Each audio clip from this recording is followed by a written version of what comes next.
Hi guys, Ronnie here. Welcome back to the channel and happy holidays to all of you. Check out these beautiful wooden Christmas trees. I'm going to show you how quick and easy they are to build. You can mix up the colors, the candle colors, the wood colors, the stain.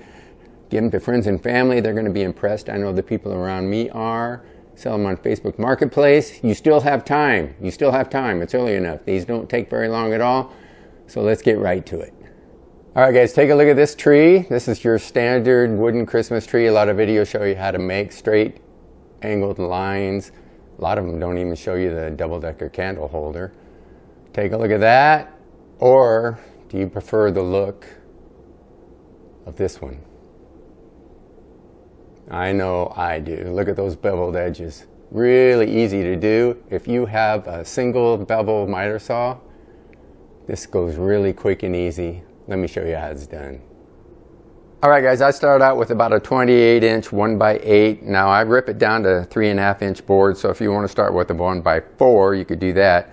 But a 1x8, 28 inches long, pretty much fits every single piece I'm going to need. I got my 4 segments for the tree, 2 for the candle holder and base.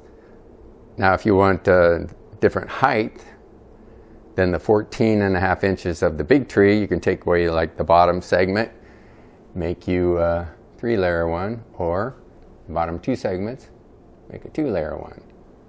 It's all up to you. Let me take you over to the saw after I rip this board down in half and show you the cuts to make to start building. Okay, I've got my board ripped down to 3.5 inches. Now what I do is I set my miter saw to the right. I go 31.6 degrees, and the only reason I do that is because it's easy. It just locks into place automatically at 31.6. Lock that into position, and then the bevel goes to the left. So your saw goes to the right to 31.6.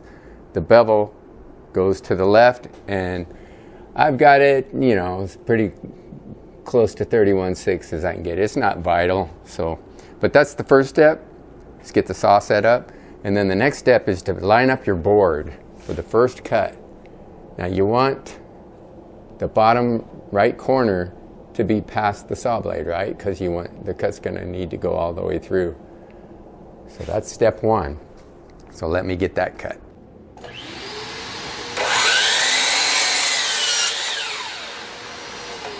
Okay, so that was my first cut. You can see right here, I made sure that I got all the way through. That's cut number 1. Now for cut number 2, you just flip the board over and slide it. Slide it over. Now the reason I have the tape here is because I've set up number 2 here is my second cut. And that's going to be 7.25 inches on the short side. I've already measured it out. So what you need to do is once you make that first cut is measure over 7.25 inches, and then that's where your saw is going to cut. And then if you're going to batch these out, I would suggest marking tape. So I got like number 2, number 3, and number 4 for my cuts. So it's really fast after that. All right, so I made my first cut. You're going to flip it over every single cut. So I'll slide it over the 7.25, then the next one 5.25, then 3.25. It's 2-inch increments. So I got it over there to 7.25. Flip it over, go to cut number 3.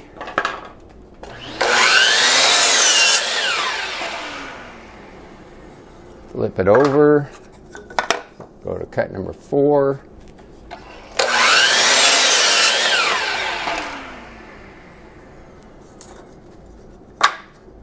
And cut number 5 is right here. Now, let me discuss this a little bit better. Now it's time to make the 5th cut for the point top. But as you can see, there's not a lot of board left. So if you flip it over and slide it over to number 5 tape, that's not very safe. So I would suggest getting your other board that you ripped out of the 2x8 or your other 1x4. Doing like you did initially, slide it over to make that first cut. It's cut all the way through. Flip it over. And then slide it over to number 5. Now, here's the thing I want to point out about number 5. You want the blade to be right at the point here, on this point. And that's kind of how I measured it with 3 1/4. It winds up, it's kind of hard for you to see. Let me see if I can share it. You want it on that point because you don't want it on this bottom left point, because if you do that, you're going to wind up with something like this right here. See that? You don't have the point on the top. So make sure your blade hits this point right here. And I've already lined it up with the tape, so it should work. Let's check it out.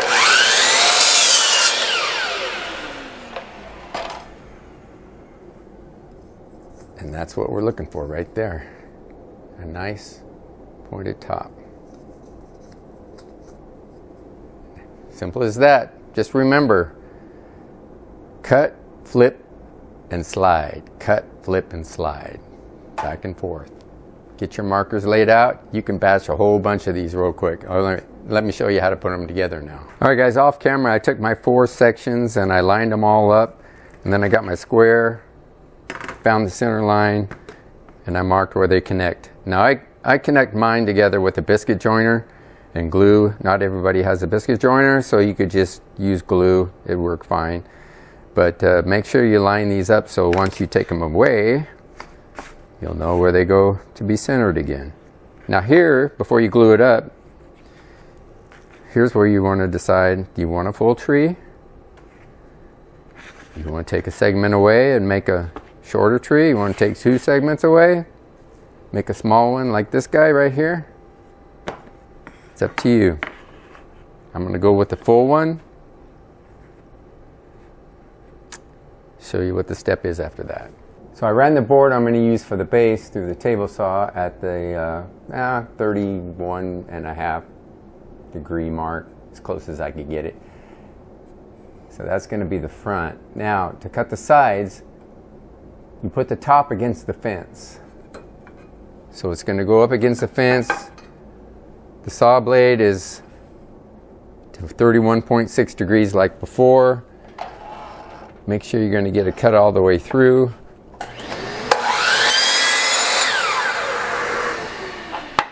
Now you have 2 of the 3 sides cut at an angle.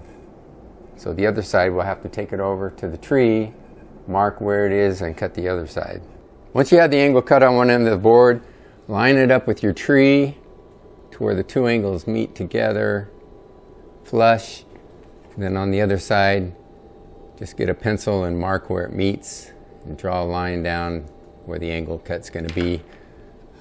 So you know when you get to the saw, that's the way it's got to be cut. I've already have one cut out here. So that would go against the tree like that. That'd be the base.